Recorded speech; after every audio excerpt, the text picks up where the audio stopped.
on the rigging of the November 27, 2025 by-elections. We want to thank all our united opposition teammates and supporters across the country who have shown up in big numbers for peaceful campaigns in these forthcoming November 27, 25 by-elections. Kenyans are clearly hungry for change, and they see these by-elections as a chance to register their feelings about the current regime. That dissatisfaction is real, and the regime knows it. That is why they are trying every trick to frustrate the people's will ahead of tomorrow's vote. But Kenyans are alert and they are ready. From the mountain to the lake, from the ocean to Kisii, the message is the same, #Guantam. During these campaigns, we have sadly witnessed a series of desperate and well-coordinated attempts to subvert the will of the people. Number one, the heavy and intimidating deployment of police officers, many of them in plain clothes, accompanied by brutal attacks on opposition leaders and supporters. The intention is clear: to scare voters away from coming out in numbers they intend to tomorrow. We have seen this in Narok Town, in Malava, and in Bere North. Unmarked famous Subaru foresters have been roaming Chicago and Malava not to protect citizens, but to intimidate them. This is unacceptable in a democratic nation. Number two, the shameless bribery and manipulation of voters by senior state officers, including MPs, MCAs, chiefs, PSAs, CSAs, speakers of both houses of parliament, as well as county assemblies, the prime cabinet secretary, the deputy president, and the president himself, all misusing state machinery, including government vehicles, relief food, and non-food items like mattresses and blankets meant for disaster victims, and even letters of appointment to Kenyan embassies issued in public barazas. I think we have all seen this. This is a misuse of public trust and public resources. Call it plainly abuse of office by this current regime. Number three, we have credible information that the serialization of 820 printed ballots, that's very important, 820,000 printed ballots was not done correctly and not properly inspected. This has created a dangerous loophole for ballot stuffing through extra or unaccounted for ballots. We are further aware that 30,000 pre-marked ballots have already been dispatched to the targeted battleground areas of Magarini, Malava, and Bere North through compromised presiding officers. This strikes at the heart of electoral integrity. Fourth, we have seen extended and illegal campaigns conducted by regime agents well beyond the official campaign period, escorted by police officers and accompanied by hired goons. This is a deliberate attempt to tilt the playing field and subvert the will of the people. Number five, violence is being prepared and deployed as a tool to cripple these by-elections. There is a well-coordinated scheme involving sections of the police, hired goons, and compromised IEBC officials. In Malava, for example, hired goons reportedly under the command of Lugari MP Nabi Nabwera are expected to spark violence using pangas and rungus and other crude weapons. They are to be protected by police, including a special team which has already been dispatched from Nairobi and we are monitoring their movements, the infamous Subaru unit. Once voting is disrupted, compromised IEBC ballots, compromised IEBC officers and clerks are expected to use that chaos to stuff ballots. We saw this pattern during the Gen Z protests, where police did not stop goons, but actually enabled them. We have again seen police in Narok and Kabuchai captured on camera, moving goons and distributing funds. This is a betrayal of the oath to protect. Finally, ladies and gentlemen, as we stated on November 20th, there is a deliberate plan to misuse mobile phones in polling stations in ways that violate the secrecy of the ballot. The response from IBC has been weak and insufficient, with the junior officer Magarini giving a half-hearted explanation to an issue that demands the full attention of the chairperson and indeed the entire commission. Their silence deepens our concern about the integrity of this institution at this critical moment. The IBC, by failing to address the genuine concerns raised by the opposition and the media, and by neglecting to put in place the necessary remedial measures, continues to cast a long shadow over its own independence. This new commission now stands accused, not by us alone, but by its actions of presiding over a process whose credibility grows more questionable by the day. A democratic, free and fair election cannot be built on silence, on evasion or selective action. It must be anchored on justice. We therefore demand that the IBC rises to the moment and A, confronts and overcomes the challenges facing this by-election. This is the first true test of the new commission. They must either overcome these challenges or be overcome by them, squandering the little trust Kenyans still hold. The commission must assure all Kenyans that it is not entangled with broad-based masters. B, to our supporters across the country, come out in large numbers and vote for all united opposition candidates. Remain peaceful, but also remain vigilant. Document every irregularity and promptly report every form of electoral malpractice witnessed in your constituencies or in your wards. To our agents, you have been prepared for this day. Confirm that all ballot boxes are empty before voting begins. And check even any possibility of open windows where things could have been brought in and sneaked in. Do not abandon your stations until polling is fully concluded. Report every incident, from attempted inducements to photo taking inside booths to any form of voter harassment by police in uniform or in plain clothes. To the media, election observers and civil society organizations, please maintain maximum vigilance at all polling stations. Shine the light where others attempt to hide the truth. Expose every malpractice. This is what is expected of us as citizens of this country, that we have to dig in for democracy.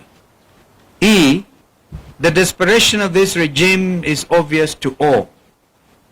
They are hanging by a thread. The writing is on the wall. The die is indeed cast.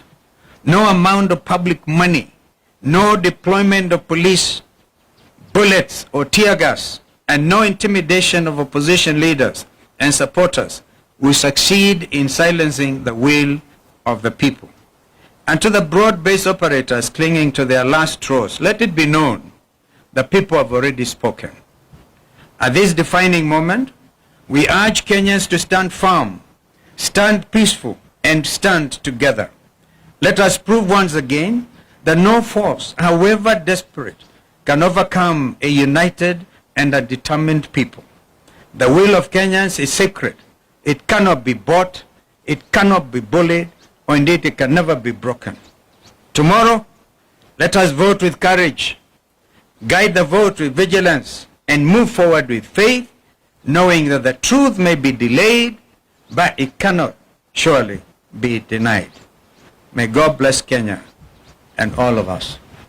My colleagues may want to add, but to do that aspect I talked about, the 820,000 ballots already printed.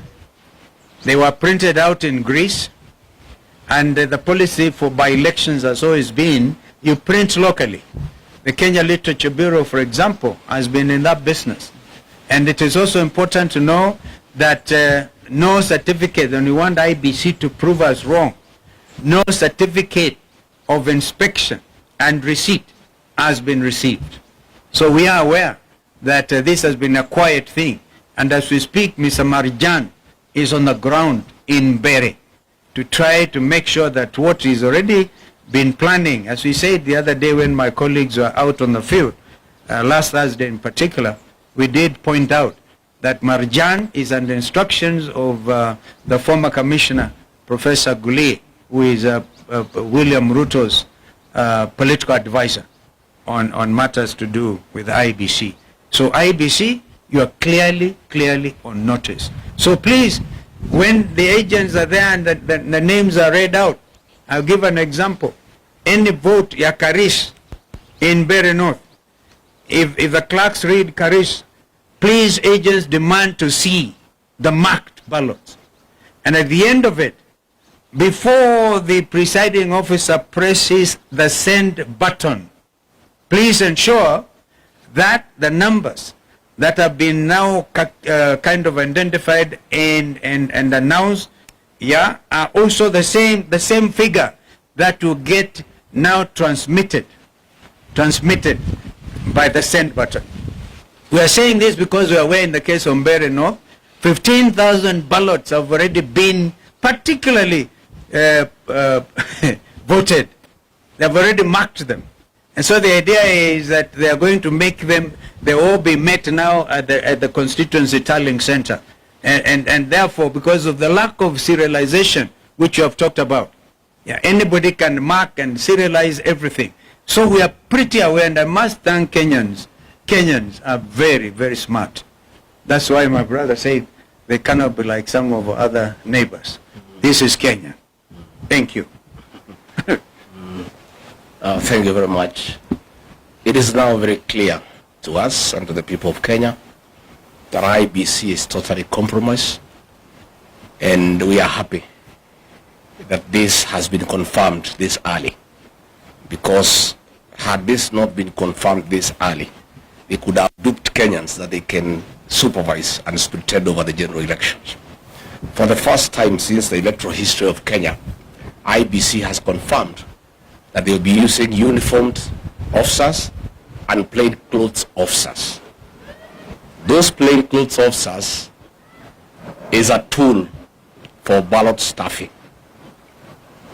IBC has given ballot papers to government agencies that have been pre-marked, and the officers in civilian, their work is to figure out how to get the pre-marked ballots into the ballot box.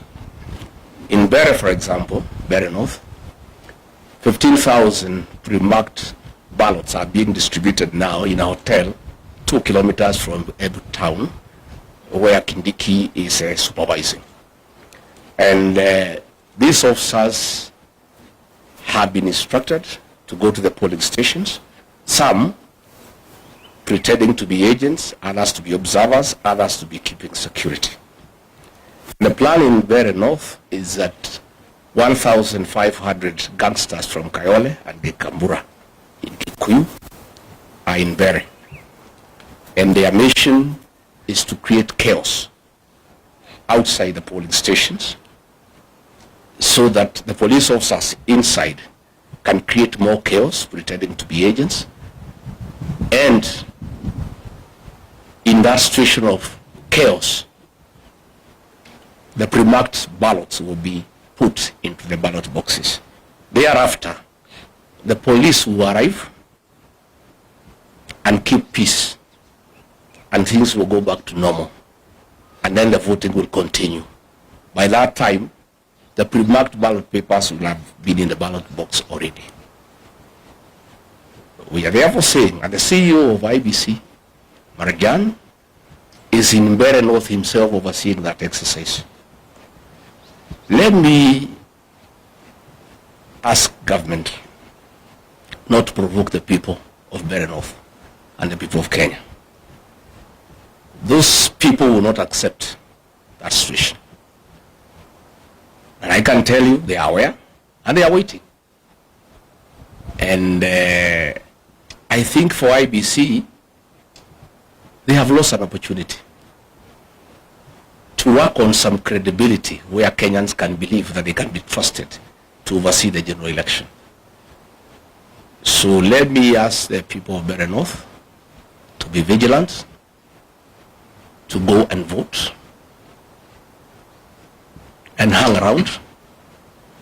And when there is a signal that the goons and the police have brought chaos, they too must come and protect their vote, because it's their right and it cannot be taken away from them. In Narok town, the governor has mobilized goons with the help of the Moranga women rep and Betty Minor, again from Kikuyu, from Kayole, to go and intimidate members of the Kikuyu community in Narok town because they are perceived to be against government, and to make sure they do not vote. I was there on Monday. There was a lot of violence by goons under police supervision in broad daylight. And I want to ask the members of the Kikuyu community not to fear to go and vote, because they are Kenyans and they have a right to live anywhere in this country, and they have a right to vote for whoever they want to vote for. Our party has organized adequate security to escort them to go and vote, and they should do so without fear. Because if they buy fear, this will set the stage for the rigging of the 2027 general election. So let us say that if William Ruto and IBC think they will rig the 2027 general election, they will be in for a rude shock.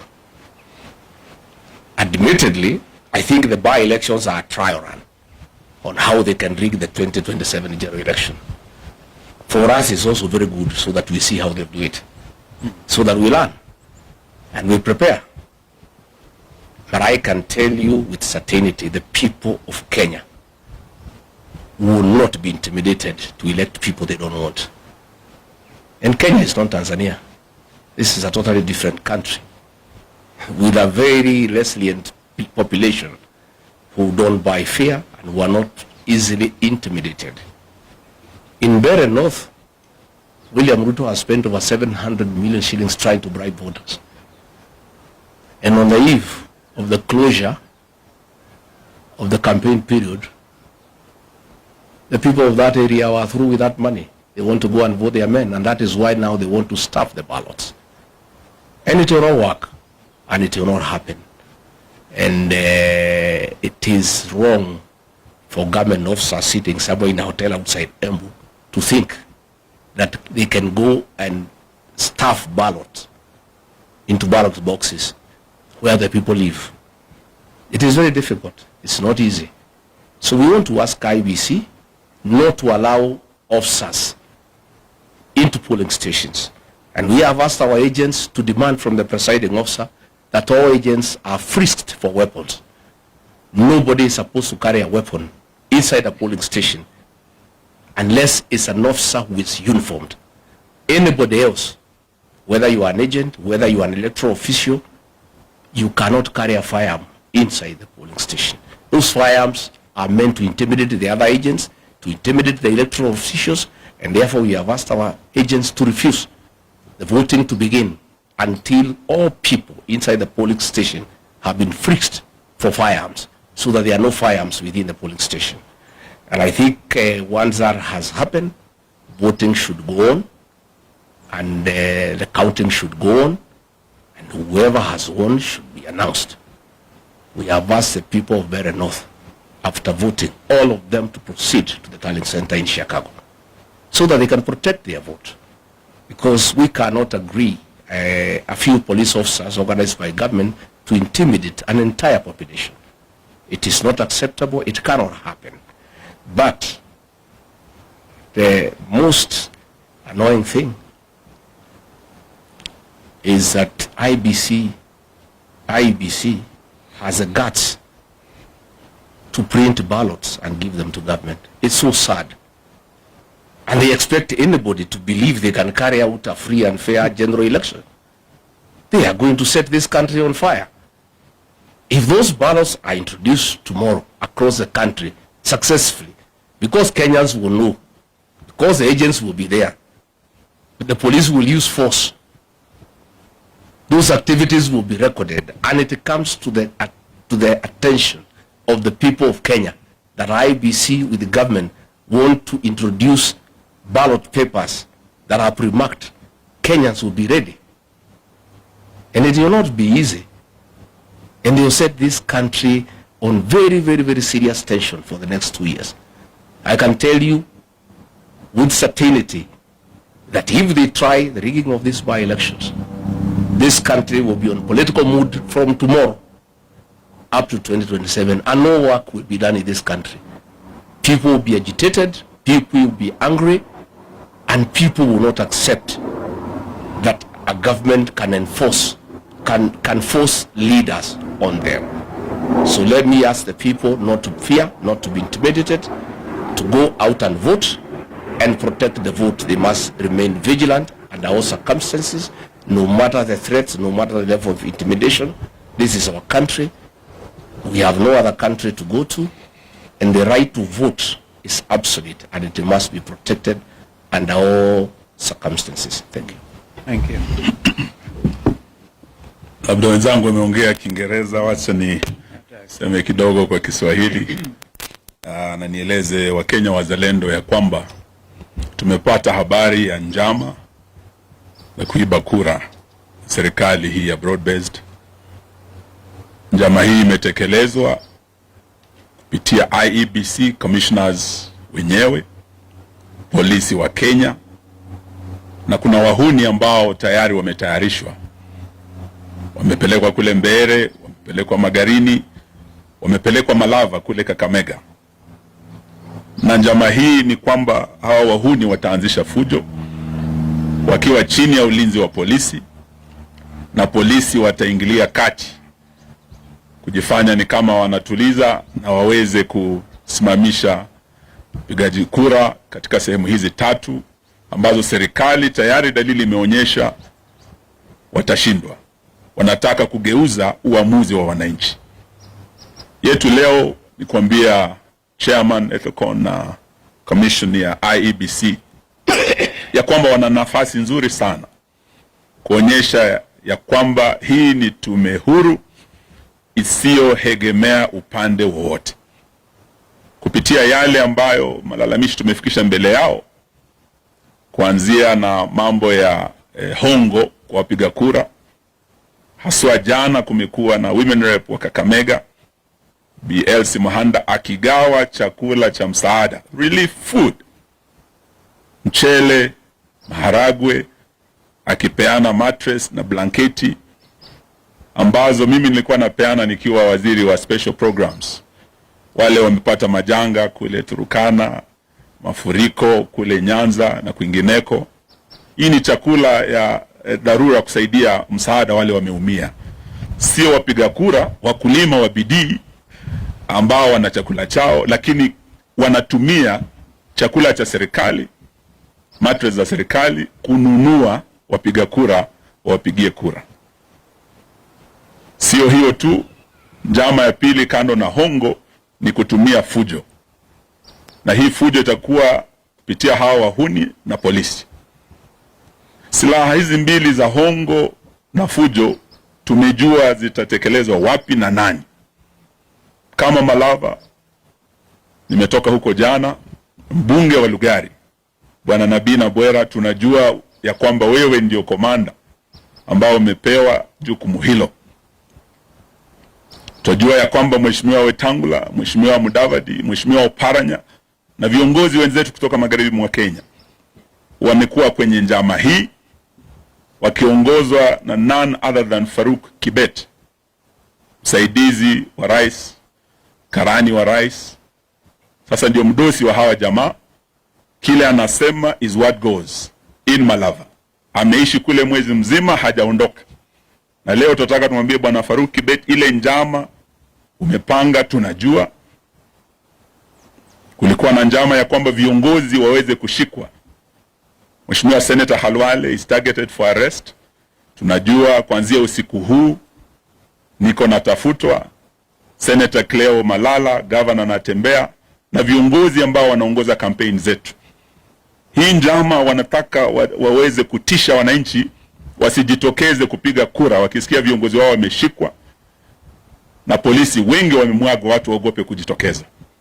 So siku ya leo tunataka tuambie tume hii, mtihani huu msiopita, mjue ya kwamba tayari mtakuwa umeanguka. Kama ni mock exam, this is a litmus test kwa tume hii. Na Bwana Ethekon, with your commissioners, trust is earned. The confidence in the public is earned. And once you lose it, you can never recover it. This is like virginity, once lost can never be recovered. You have an opportunity. Muna nafasi nzuri kudhibitisha wazi ya kwamba ninyi ni tume huru. But beginning tonight, going into tomorrow, mjue ya kwamba kama viongozi wa upinzani twajua zile njama mumepanga na mtahusika.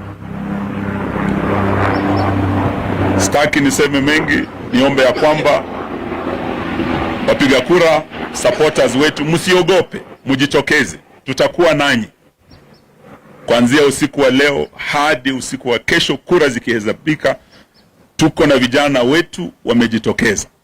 Uamuzi tayari, vile tumetembea kama United Opposition, tukiwa Kakamega, tumekuwa Mbere, tumekuwa Magarini, wananchi wa Kenya washamua. Jaribio la kugeuza uamuzi wa Wakenya laweza likaleta maafa kama yale tumeona Tanzania. Na haya tunaambia Bwana Ruto, Kenya si Tanzania. Lakini huenda ukageuza Kenya kuwa Tanzania beginning tomorrow, kama yale Suluhu alifanya kule Tanzania, na watu wastaarabu kabisa wa Tanzania wakajitokeza. It will be worse in Kenya if you try. Let the people decide. That is the essence of democracy. Do not try to subvert the will of the people. Hiyo ni ilani tu tunatoa, na tunasema ya kwamba wapigaji kura mjitokeze. Ile fujo tumeona pale Kabuchai, nimekuwa na Mheshimiwa Gachagua kule Narok, ile fujo tuliona pale. It is very clear that this commission has been compromised, but you have 24 hours to prove yourselves.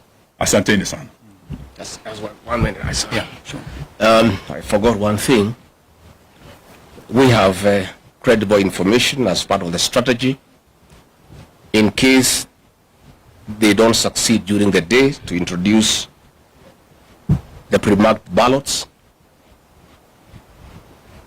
The officers in civilian will cause chaos at 5 to delay the counting until nightfall. And once it's dark, the PS for energy, Alex Wachira, has confirmed to everybody that there will be power blackout in all these areas, so that it creates the best environment for chaos and for getting the pre-marked ballots into the ballot box. We want the CS Energy of PUADI to confirm to the people of Kenya, because it's important, that there will be no power blackout in those areas where there are by-elections. Because this will be a clear testimony that all institutions in this country have failed.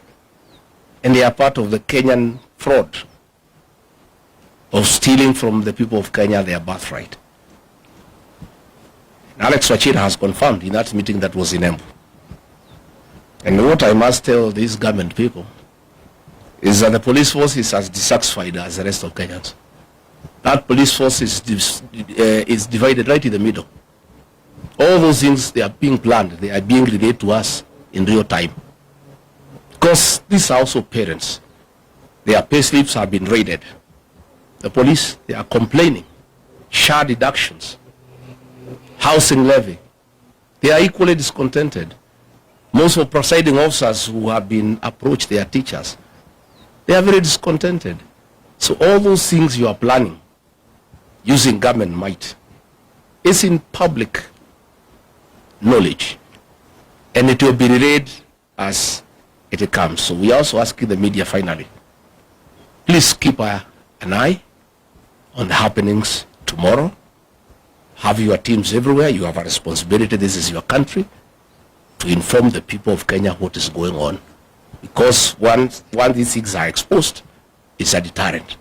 So please let the media help the people of Kenya by having live coverage of all these by-elections so that people of Kenya can see what's going on. And you are lucky that we have given you an update of what is happening and what to expect. So also carry rubber shoes. Because the goons, I'm sure, they have instructions to descend on you. I don't want to scare you, but because I'm a truthful man, it's just to tell you the truth. Because I know they'll want to intimidate the media, to grab your cameras. So please carry your rubber shoes and also have a few of your own guys. They don't have to be goons to cover you up. So that your camera is safe and you are safe too. Indeed. And please take care of yourself. So when I was in Narok, I was well prepared with a helmet. Because I had adverse information. I've told you the police force is divided right in the middle. There's a police who are calling me. Tunakungoja wewe na utapigwa mawe, utapigwa risasi, so utafuta bulletproof vest weke na uchuge kichwa yako ndio wana target. So nilikuwa na helmet ile bulletproof because I had prior information. No? So even you, I'm giving you a head start. Thumbs up. Mujue. So mutajitayarisha pia. Your job is as risky as ours. Maybe one more thing before, kama kuna maswali pengine, lakini kabla hiyo, we must of course put on record our condemnation in the strongest terms possible of this state-sponsored violence in Kapuchai, in Narok. We saw some feeble attempt by IBC in Kasipul to do something, and they have been silent on these other things. A real time attempt, and by the way, these were scheduled political rally campaigns within the framework, and you can imagine what would have happened to Governor Natembeya out there. And by the way, he was supposed to have been around as well, but I think his party leader has spoken. Why would Murkomen want to issue a statement kusema they have withdrawn the security of leaders at this time? Ati wanachunguza. Sasa wanachunguza what is pretty obvious, that the opposition rally in Kapuchai, and of course under the arrangements of Mheshimiwa Kalasinga, whose home was raided. We have not heard of arrests of those people who went actually kwa Mheshimiwa na kuharibu kila kitu. Hatujasikia kwamba wameshikwa. What are they trying to do by saying they're investigating? We have not heard one thing by APOA, by the way, Independent Police Oversight Authority. Even when people were stoned in Murang'a that time, peaceful things, people went all the way to police headquarters, to IPOA, make a presentation. We never heard them come back. Please, Kenyans who are in those positions, know that tomorrow you may want to get things done the way we want them done. Because you will be on the receiving end, God forbid. So we have to sort out this country while time is on our side. Kama kuna swali, because that thing about kusema tuna withdraw security leaders to investigate, and we know the perpetrators, it's actually a shameful thing by the minister in charge of the interior. I think tumemaliza mambo haya. Yes sir. Lakini pia uko na rubber shoes yako sawa?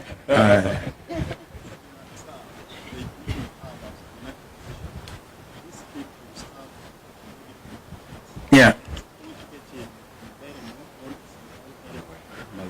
We think it can, by the way, we have flagged out those places, but nothing. You remember I talked about 820,000 printed ballots, all right?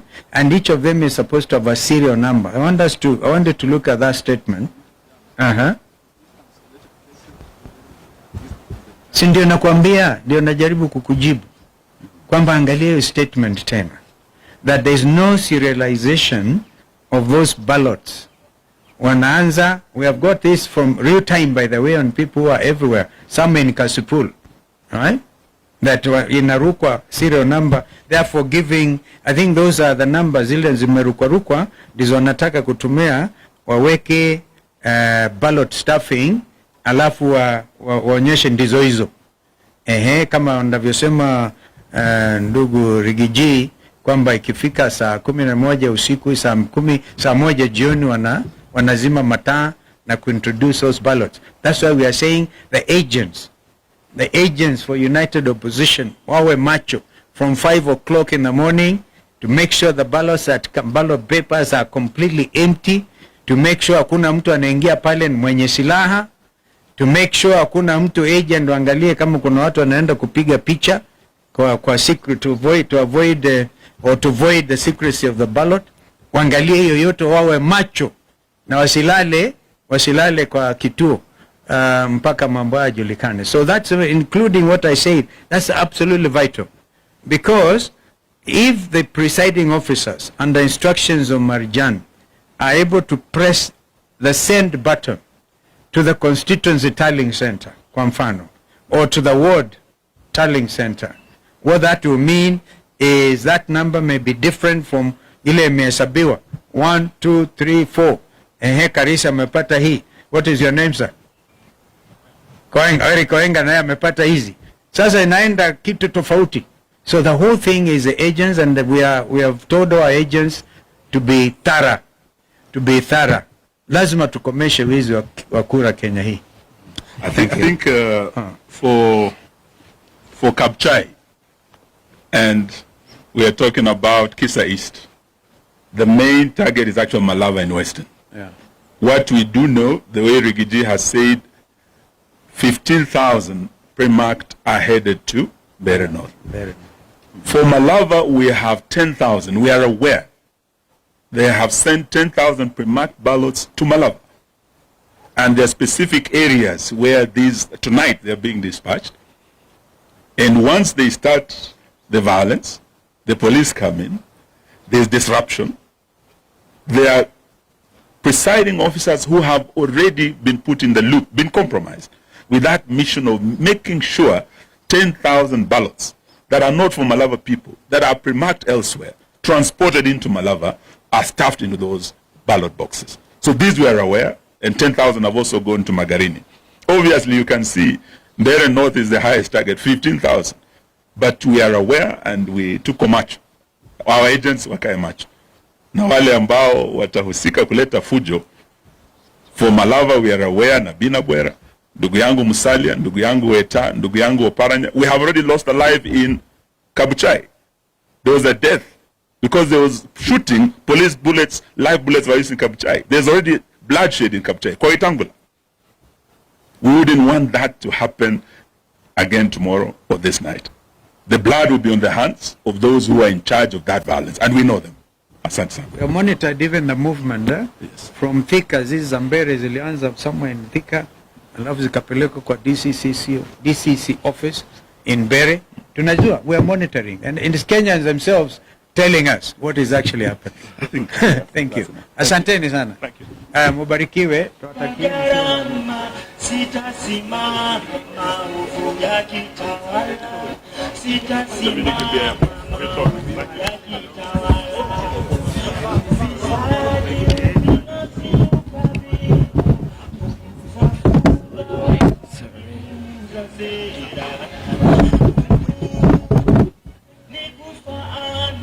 Sitasimama maovu yakitawala.